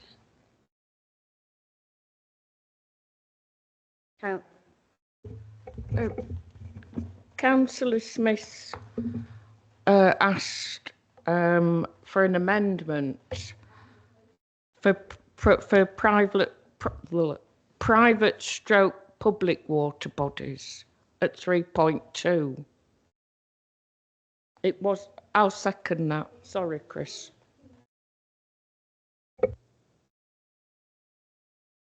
Unfortunately, Councillor, we've moved on now. You're too late. So, Kelly. Okay, so we'll just start again for the purposes. Sorry. So, Councillor Jill Shepherd, Councillor Martin Walsh, Councillor Bird. Sorry. Paul. Councillor Gutteridge, Councillor Sue Markham, Councillor Phillips, Councillor Rose, Councillor C. Smith. Councillor Hancox. I think that's everyone. That's all carried. So that's carried. So thank you for that. So we move on to item 9. Thank the officers for the time. Grounds maintenance contract, your working. Katie. Thank you, Chair. So this follows the creation of a cross-party member working group in relation to reviewing the grounds maintenance procurement specification in line with us reviewing procuring a new grounds maintenance contract.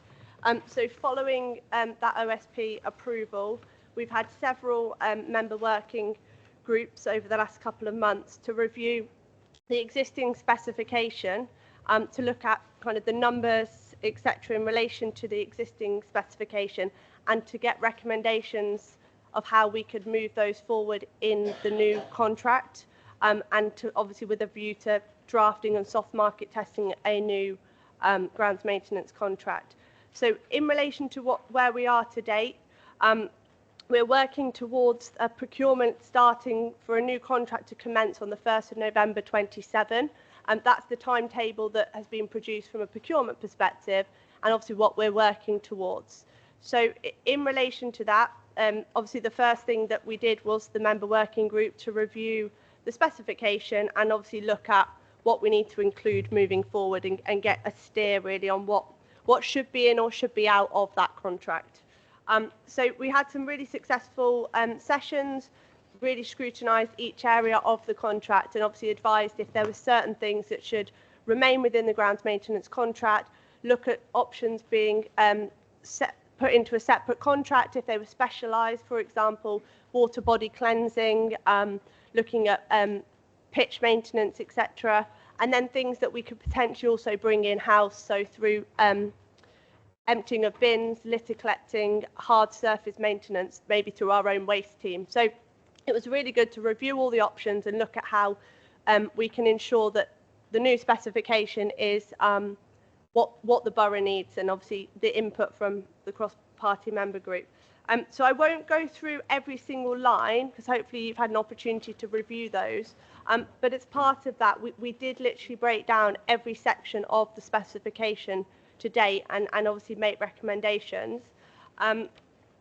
That kind of concluded the first stage of the working group, but we have noted in the report that, you know, throughout the procurement, you know, as key things come forward that we feel should be discussed in that forum again, we will reconvene a member working group and can discuss those. So the recommendation is that, obviously, if anyone's got any questions, but to recommend the outcome of the member working group to Cabinet, which enables us then to move forward with drafting a specification and then looking at a soft market test based on those recommendations that have come from the cross-party group. Thank you, Chair. No, before I move into the members, I did ask this to come to the group, and I am aware of the comments made from some of the members. I think it was important that the OSP at least knew what we've been doing for the last 6 months in terms of, you know, an update rather than nothing. There are recommendations in there, you know, and we can work on. And obviously at F5 it does say about reconvening the working party in terms of some of the issues you've raised yourself, Councillor, in terms of specification sizes, etc. So any member. Yeah, it was a really big learning curve for me, and I thoroughly enjoyed it, and I'm happy to go on another working group if it comes up again. And I'm really happy with all the recommendations, that the things that we suggested have all made it onto the report. So I fully support the recommendation. Councillor Hancox. Could I move the recommendation, please, Chair? You can, Chair. You can. And I'll second them. Councillor Markham. Thank you, Chair. Obviously, I was part of the working group, and And yes, we did go through all the stuff that's in there. We agreed with some of the items, but on the last group, we actually voted against it coming back to Cabinet until everything was completed, which it hasn't been. By going to Cabinet, it's going to go out for soft market testing or procurement. How can you go out to procurement when you haven't got the details? So they haven't done the mapping yet. So effectively, they're going to go out to the soft market tendering and they're going to ask somebody to quote on something where they haven't got the full details. So as a comparison, it's like me or Katie asking me to quote for house cleaning of 16 houses, i.e. the 16 cuts, and we don't know whether it's 2, 3, 4 or 5 bedroomed houses. So how on earth can I give them a quote on what I'm going to be doing if I haven't got all the information? They haven't got the information yet to go out to soft market testing because they haven't done the mapping, and that's why we actually agreed at the last meeting that it wasn't to go to Cabinet purposely because of the soft market testing, because we're not ready yet. I know we can come back at another date, but it will already have gone to Cabinet, so it don't matter what we say. And basically, if you know, what was the point in us voting at the meeting if we're going to be ignored? Thank you. Casey? Thank you, Chair. Yeah, it's just to note that obviously the recommendations moving forward will enable us to draft a specification based on what's been recommended by the working party. By the time that we do go out for the soft market test, we should have that mapping data. So you're right, that we can get a unit amount for each of those elements, but obviously that can vary depending on mass and size. So we understand that that could fluctuate. The recommendation moving forward just means that we can, at this point in time, we can't proceed with drafting a specification because we haven't had the recommendations approved to proceed on that basis. What this will enable us to do is continue with our procurement timetable, draft the specification, and then obviously once we've got the accurate mapping, at that point it can go out to market for a soft market test. Thank you, Chair. Councillor Guthridge.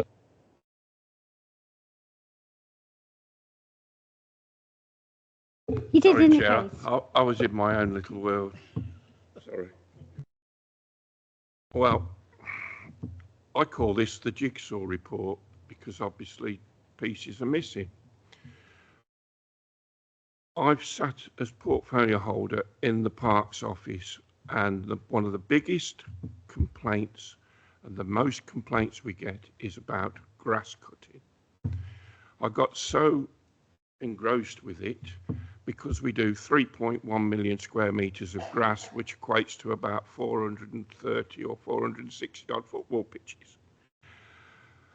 And we were cutting grass when I was portfolio holder that wasn't the council, so we stopped it. Obviously, we get a lot of flack over that. But it's a commercial contract, not a domestic contract. And we have got one of the major parts of this jigsaw missing. They can't tell us how much grass we've got to cut or where we've got to cut it, because obviously we're having new builds coming on here, new builds coming on there. The first time out with this contract, they locked 2 members of staff away for 2 years to do the mapping, and it came back. And to be honest, we all have complaints, all the councillors in different wards. This isn't in, that isn't in. We don't own that, this, that and the other. So my view is, and I asked at the first OSP, had we got officer capacity? And I was told yes by the assistant director. Yes, we've got capacity. Yes, yes, yes. And I've asked all the working parties, where is the mapping? Where is the mapping? Oh, well, it's coming, it's coming. So is Christmas. So I will not vote for this to go to Cabinet or to go out because it is a jigsaw. We haven't got one of the major components, which is the grass. Can you tell me how many square metres of grass we've got now? We don't know because the officers are working under a great deal of pressure because I believe there's various members of staff that are not ill, so there's only one gentleman doing it, and he's making a sterling job. But we haven't got the main component. It's like going for a roast dinner and having no roast joint. So I think it's got to go. We say no. Thank you. Councillor Smith. I think when Councillor Markham asked us previously, the officer said that this recommendation is to allow them to start the actual documents that are required. Surely, if the grass is a single variable, the area is a single variable, then you just leave a placeholder variable, and then once we actually get the mapping up and running, we can plug that in away we go. But surely we should start the work now, so that these overworked officers can actually spread the work out over a longer period of time. If we just delay this recommendation, then they won't even start the work, and then they'll get under more pressure because they'll have to start the work later. I don't understand I don't understand the rationale of delaying this. Have I got my assessment wrong here? Just to confirm that we have, and on that point, we have started the mapping. We're working with Warwickshire County Council colleagues, so that is underway. Obviously, it's a large piece of work to remap our whole borough and ensure that the sizing, etc., is accurate. So that is underway. We're working with colleagues on that. So it will follow. It's just that, obviously, in order to draft the specification, as you say, we can't do that until the recommendations are adopted through Cabinet to actually start drafting that.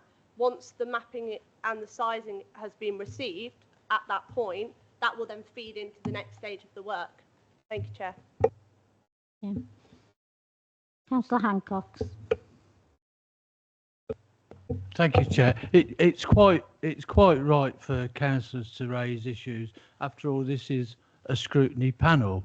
But what's not right, Chair, is for people to publicly attack our officers, you know, in the public arena. There's occasions when I disagree with officers, and indeed when I disagree with other councillors. But I do it to them. They know that I've done it, and if I need to follow the procedures, complaints procedures, that's what I do. Now, this isn't, well, it's pretty much as Tom Jones sang. It's not unusual, Chair, that the way, because we're coming towards the end of a contract, is to make provision for it, albeit a year ahead. It seems to make sense to me. So delaying it, I don't believe would matter. Sorry, I don't believe is right. The issue about cutting the grass and stuff has been covered by Katie. That information will come back to the Cabinet at that appropriate time. And, you know, all of us as councillors can attend those Cabinet meetings and make those points known if we I think it's this one. So yeah, so we're in that part of the tendering process, and as I say, or as Tom Jones said, it's not unusual to be in that. We've often done it in the past, and certainly Katie has reassured me that those concerns raised by other councillors will be addressed at the point of it going to Cabinet. But I was late in the day when I decided to substitute tonight, and I probably won't do it again, but it's really given me an opportunity, and I've been waiting for this opportunity for ages and ages and ages. And I want to say, Chair, and that they're not here tonight, but I'm going to ask the officers to pass it on. My thanks to Glendale for the work they have done, particularly over the last 12 months. I think there's been a massive improvement in their quality of work. And, you know, it's easy for us to criticise people, but, you know, by the same token, we should tell them when they've done a good job. We're not there, and as Councillor Guthrie just said, we will always have times when, you know, when it's not quite right. but I think they've made a massive step forward in making this borough look better than it did before. Thank you, Chair. Councillor Walsh. Yes, following on to what Councillor Gutteridge spoke about earlier with regards to the land, the grass, etc., etc. What concerns me is that Katie, you said that you are starting the mapping process. Now, going back when Councillor Gutteridge was the portfolio holder, he then told us at that stage that we didn't know what was our ground and what wasn't our ground. So why are we only just starting to worry about mapping now? I appreciate that you're going to tell me that, oh, because the new contract's in place or coming up for renewal. Why isn't this an ongoing process? Because then it wouldn't be a big rush at the end and you would have the bulk of the information. You might have 95% of it correct, right? I don't know what you have correct at this moment. You might only have 50% of it. I don't know. I'm not. Yeah. But what I'm saying is, surely, based on what Councillor Gutteridge said from previous times, this should be an ongoing process. So every month, every quarter, you look at where we're at and determine, you know, is this land ours or not? Because as Councillor Gutteridge said, you know, Glendale have been cutting grass that's not ours, that's not Nuneaton's, but it could be Warwickshire. And there's obviously lots of areas, I wouldn't argue with that, I know myself particularly. And, you know, that was my concern. Why are we only doing it now? But just to follow on from Councillor Hancock's, yes, I will endorse what you said. The level of quality of work from Glendale has considerably improved over the time. And, you know, the people who do it around where I live, you know, they're an excellent job. So, yes, pass that on to Glendale. Thank you.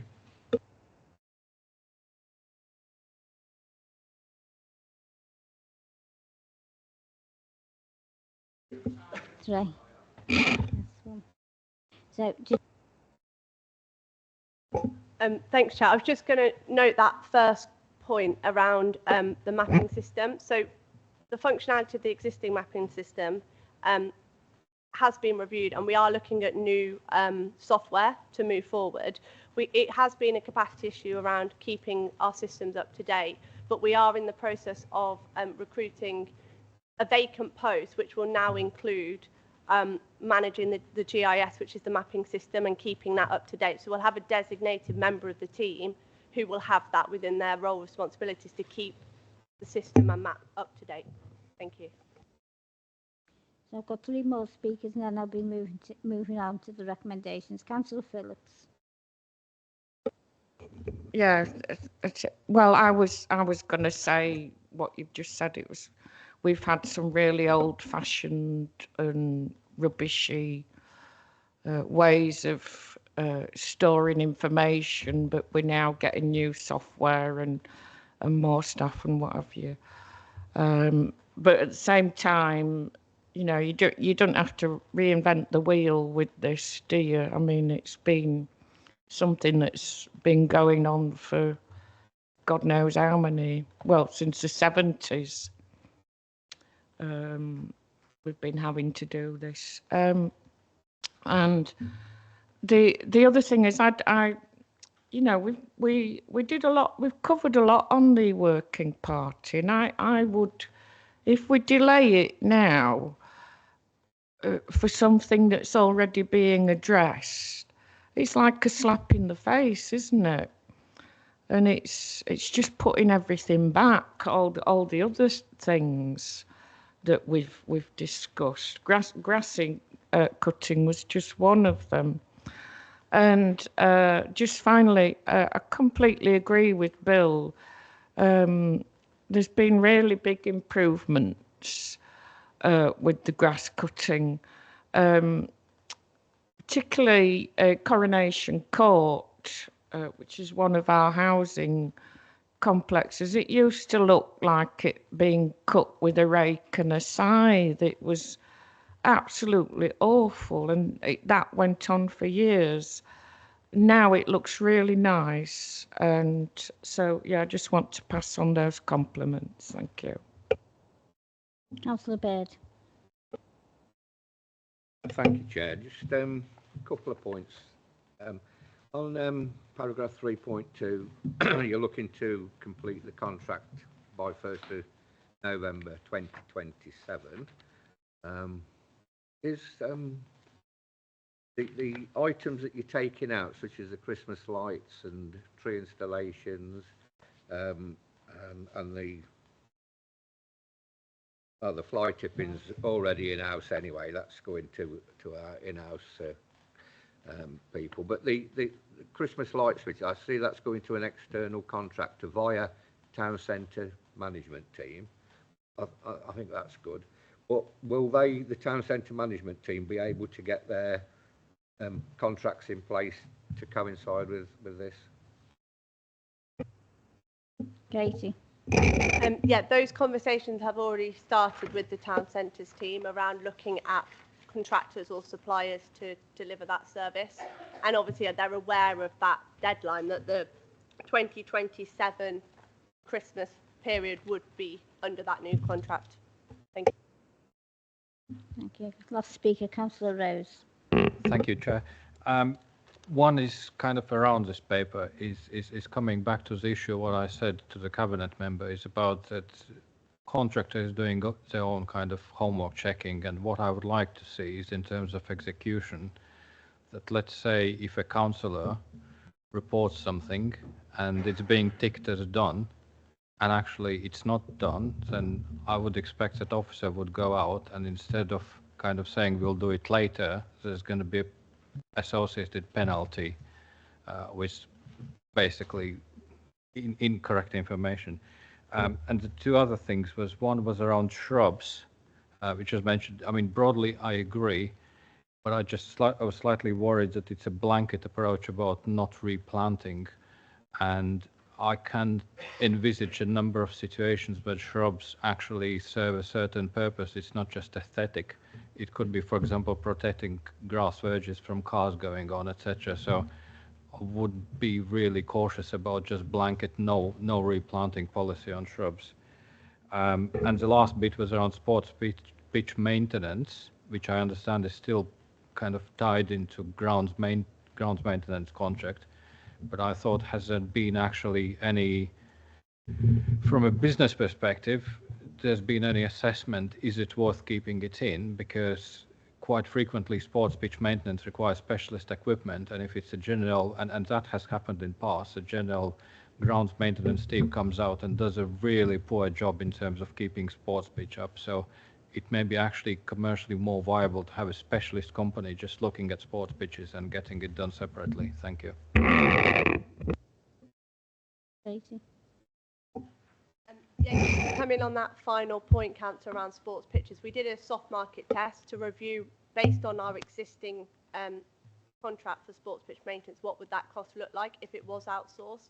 Obviously, it was a lot more than the existing contract, but we are also aware that the new contract is going to have an uplift and be new in the market. So it was taken that into consideration, but they are then specialists within that area, and that was considered and was discussed at length with the working party around potential options there. And I think although we've recommended for now it remains within, it is something that could be recommended following the further soft market test and obviously reviewed at that point. Thank you. That was my last speaker. Sorry, Councillor Smith, too late. In terms of so if I can, so the recommendations have been moved and they start at 4 and to include 5.1. I take into account what you're saying about the soft mapping, and I think that does need to go back to a working party, but I think to allow the contract to start to form some sort of groundwork, I think we do need to move on to cabinet, but with that, the soft market test needs to come back to a working party if you're happy for that to be added. So, all those in favour, please show. Yeah, only 2. I need another one. Need another stander upper. There's only 2. 3. Thank you. Kelly, whenever you're ready. Okay, so if you can Say if you're for, against or abstaining from the recommendations. Councillor Shepherd? For. Councillor Walsh? Councillor Bird? Councillor Gutteridge? Councillor Markham? Councillor Phillips? Councillor Rose? Councillor Hancox? That's a tie chair, which means... Oh, sorry, Councillor Smith. I don't know. 4. It's carried. So that's carried. Thank you. So moving on to item 10, the forward plan, which is in there for noting at page 66. The work programme is at item 11. Item 12, I have no any other business. That means I can close the meeting. If I can thank members for their hard work and commitment to the OSP, I think it's been interesting. We've had a couple of working parties, I think, which is always useful. And it's nice that we're holding officers to account. Yeah. I think in terms of things. Can I just ask? Can we get an electrician to look at these, because the clicking's worse now than when we came in. If I ask you to have a look at that, Kelly, for me. Yeah, Kelly's going to do that. Councillor Guttridge.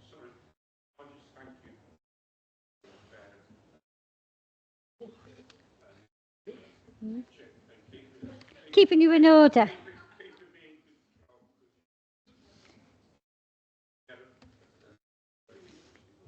Yes, I think it's been a very interesting end of the year meeting. Thank you, Councillor Guttridge, for your kind words. Safe journey home.